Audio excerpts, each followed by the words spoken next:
everybody, it's spaghetti and meatball night camping. So here I'm going to show you how to make meatballs. So in here I have 1 pound of ground beef. I like the 80-20 mix. It just gives it a little more flavor. Over here we have our copper chef. We have this on high. I'm trying to get this heated up because what I like to do is I cook my meatballs first and then I add the sauce to it. So here we go, 1 pound of ground beef. Just want to break it up a little bit. And you can see I'm using my great KitchenAid hand mixer with the dough hooks. To this 1 pound of meat, we are going to add 1 egg, half a cup Parmesan Romano cheese, or any of your favorite grated cheese, 1 cup of breadcrumbs. Now we're going to mix this in. I might have to add a little water. We will see. I didn't dish it yet because I'm right here by my sink, so I can just turn it on. So here we go.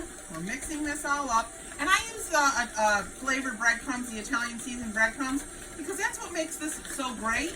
Because I just have to put a few little ingredients in there, and it makes delicious meatballs. So we are mixing this all up. And if it's a little dry, and sometimes it is a little dry, because, you know, baking is all about the weather. If it's muggy at home, it's easier to bake. If it's drier at home, you might add a little water. So baking and cooking all really does depend, and it depends on your altitude too. If you live higher in the mountains, lower in the mountains. So this just needs a little bit of water. Just gonna turn it on and give it a little bit as we mix this up. And we don't want to over mix this either, because when you do over mix it, your meatballs do get tough. Oh, one more little shot of water. So I'd say that was about 1/4 cup of water I added to this. So now it's looking pretty good. So you see this consistency, the breadcrumbs are all mixed in, the cheese is all mixed in. Now we're done mixing it.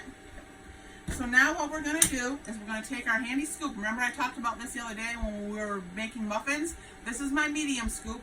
So now I'm just going to take the scoop, I'm going to scoop it in, and you can see I use a nice little rounded one.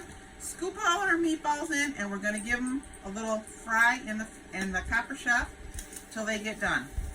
And we'll be back. I'll show you the finished product when we get done. Okay, so now we have our meatballs in the pot. They browned on one side. We turn them over. So now what we're going to do, this is 1 quart. I don't know why I didn't leave it in my ball canning jar. 1 quart of whole tomatoes that I canned. These were from last year. We're going to add it to our meatballs. We're just going to let them simmer and finish cooking the rest of the way. And then, another supermarket shortcut, I'm going to add some cooked sausage that I had left and a jar of your homemade pasta sauce, any of your favorite pasta sauce that you like. And then our spaghetti and meatballs are going to be ready for tonight.